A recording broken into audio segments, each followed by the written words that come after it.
Pang-apat sa pinakamahirap na bansa sa buong mundo, ito ang Malawi.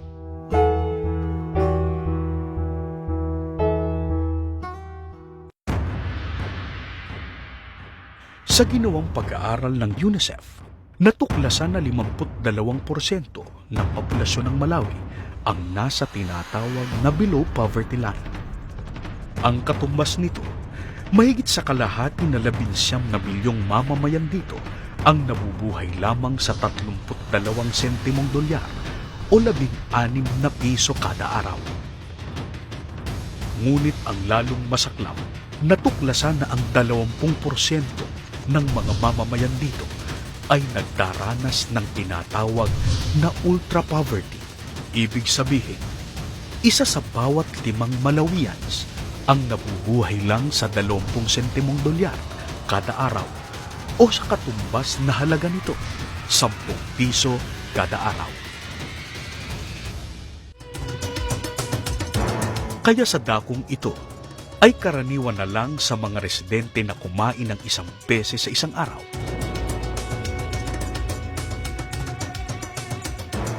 Dagdag pa sa suliraning ito ang malinis na tubig na maiinom araw-araw. Sa kasalukuyan, tuloy-tuloy ang malalaking rally laban sa pamahalaan. Kabilang sa mga pangunahing dahilan ay ang pagtaas ng mga bilihin at ang kakulangan ng supply ng mga gamot at mga pagkain.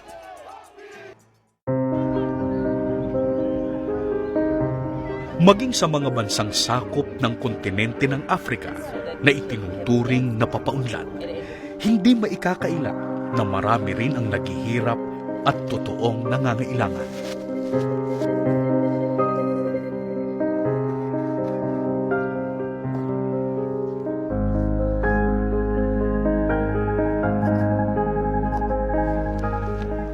Ke ile ka feta nthong tse ka reng tseno siki ya tsona haholoholo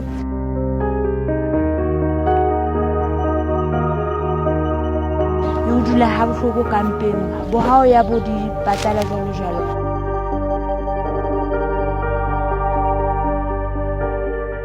Ho tla o thwe o na le bo manyuwa ka hona le ntho o tsamayang kampeng ha o se o jile nako e telele.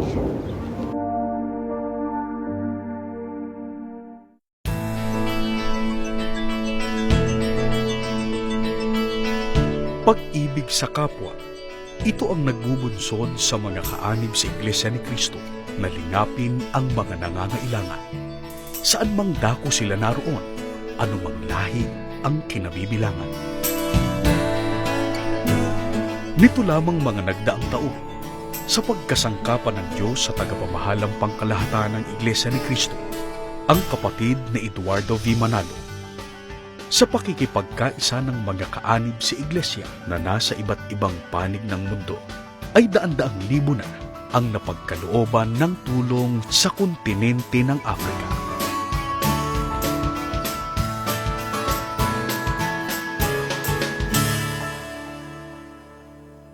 Bahagi ng komprehensibong pagtulong sa pinakamahihirap na residente ng Afrika, naglunsad ang Iglesia ng mga proyektong pangkabuhayan upang tulungan silang tumindig at labanan ang kahirapan.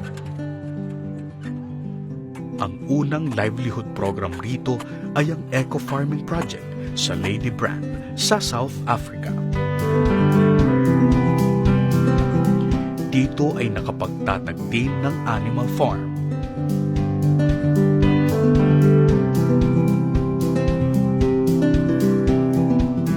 Kasunod na itinatag ang Eco Farming Project sa Pietersburg, dito pa rin sa South Africa. Ke thuseile haholo ka hore Church of Christ e la nthusa ka hore e mphe mosebetsi. Nako nngwe ho nona le morutana ntsa le teng o motho ke brother Andres Liva. Ona na le nako hore ha re sena bo dijo mona ntlong ke na le nako hore ke ye ho yena ke kope thuso ho yena a kgone ho mpha botjhelete be ke reka bo dijo. I would like to thank the Church of Christ to give me opportunity to change my life and give me opportunity to work here. Bukod sa Eco Farm, nitong nagdaang taon ay pinasinayaan ang kauna-unahang garment factory ng Iglesia ni Cristo sa Africa. For the benefit of our African brethren and our African brothers. Praise be to God, signed by our beloved Brother Eduardo V. Manalo, Executive Minister. I'm so excited because I see the big blessing from all our mighty God, and I want to say thank you, Ka Eduardo V. Manalo, because you're the one you look after all of us all around the world. Pagkatapos makapaglunsad ng livelihood program sa South Africa, ay itinatag ang 2 eco-farming project sa bansang Malawi. We are here upon the instruction of Brother Eduardo Manalo, Tabwera pano tuchifukwa lucha mbale Eduardo Manalo our executive minister. amene ali mtumiki wathu wankulu. Beginning tomorrow, Ndiye tsopano tikuona tikuyambira mawa we're going to start being a worker of this farm. ndiye muyambano kukhala no antchito totsopano a famu imeneyi.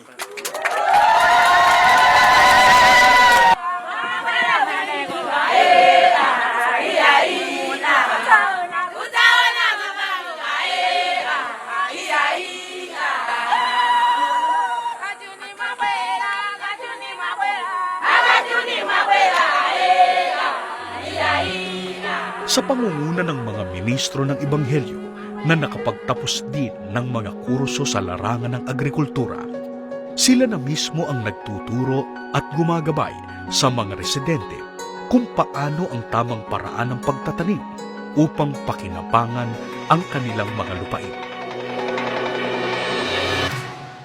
Ang pagtulong na ito sa mahihirap na mamamayan ay hindi lamang nagbigay ng panibagong pag-asa sa kanila, kundi ng karagdagang mapagkakakitaan.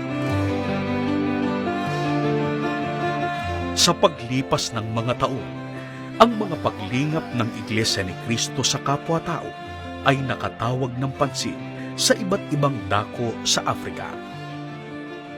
I'm honored this morning to present to you this certificate, especially to Brother Eduardo Manalo, the Executive Minister of Church of Christ, for the work that you've done in this community. Thank you so much. I want to know more about the church Why, sir? because of the good things I've seen here on ground. I'd like to express my vote of thanks to the Philippine government for allowing you people to come here to do the evangelism work. Really, I feel I will also join you so that we can serve God's kingdom. Ang higit na mahalaga na ibinabahagi ng Iglesia ni Cristo sa mga Afrikano ay ang mga aral ng Diyos na nakasulat sa Biblia na siyang tunay na makatutulong upang sila'y magabayan sa kanilang pamumuhay. Ang puspusang pagpapalaganap ng pananampalataya mula sa mga lungsod hanggang sa mga village nito ay nagbubunga ng maraming mga taong tumanggap ng bautismo at nagbabalik loob sa Diyos. Now, when I came to learn that there is only one God, that's when I changed very quickly. Because by then I had seen God the Father, God the Son, God the Holy Spirit. Now we should have to know that there is only one God, who is who? The Father. We are so happy that even when the day of judgment comes, we are surely, we are confident that we will be able to receive salvation come judgment day. bilang pagsunod sa utos ng Diyos na magtayo ng gusaling sambahan kung saan magpupuri at magbibigay ng kaluwalhatian sa Kanya ang mga tinawag sa iglesia. Dito sa Africa ay walang humpay ang pagtatayo ng mga gusaling sambahan. Sa loob lamang ng 4 na taon mula ng pangunahan ng kapatid ni Eduardo V. Manalo ang pagtatalaga sa Diyos ng gusaling sambahan ng Johannesburg noong 2016, ay 8 sambahan na ang naging proyekto sa timugang bahagi ng Africa.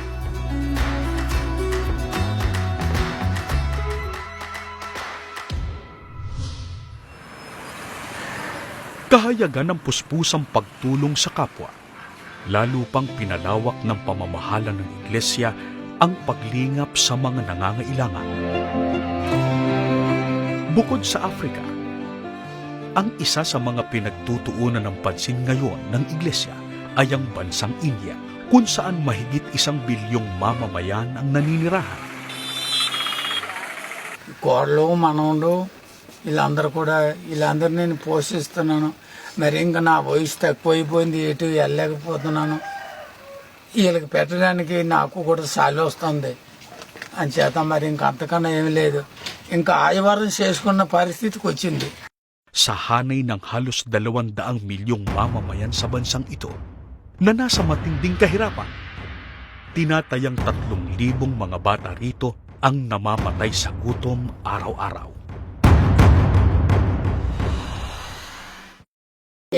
ఎదుచుకోది మరక పోసుకున్నాను, తాగేసాను. ఇది ఇప్పుడు ఆగలేస్తాను.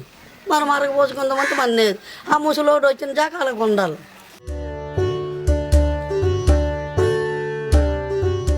Upang makatulong sa pangangailangan ng maraming residente, nakapagsagawa na rito ng sunod-sunod na mga paglingap.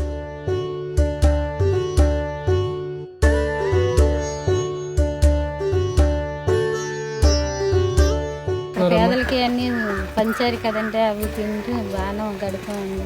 పేదలందరూ వచ్చామండి, అందరికి బాగానే చూసారండి. సరుకులు పనిముట్ల వల్ల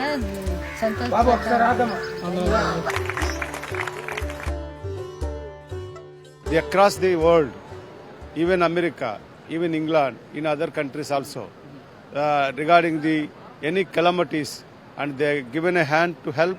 One of the backbone of the poorer people, so they are given a hand to serve their lives. I'm very thankful to our Lord God, and not only that, our Executive Minister, Brother Eduardo Menalo, because till now I did not saw even a single function like this, brother. So helping poor and giving groceries for the needy. I think it's a big happy moment to us because of we are getting a real love of God. Tulad ng ginagawa sa iba't ibang bansa sa Africa, ang lalong mahalagang lingap na ibinabahagi ng iglesia sa mga mamamayan ng India ay ang dalisay na ebanghelyo na maghahatid sa tao sa tamang pagkakilala sa iisang tunay na Diyos. Sa pangunguna ng tagapamahalang pangkalahatan, ang kapatid ni Eduardo V. Manalo, itataguyod ang proyektong lingap sa mamamayan hanggat may mga kapuspalan at nangangailangan.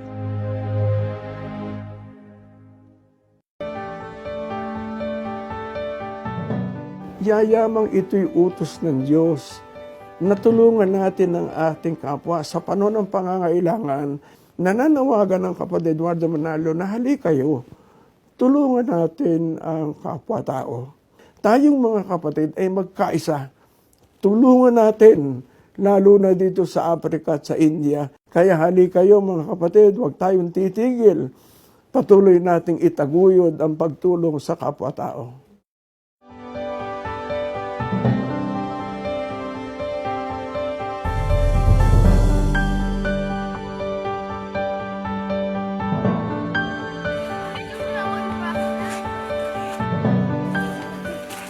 我们的前期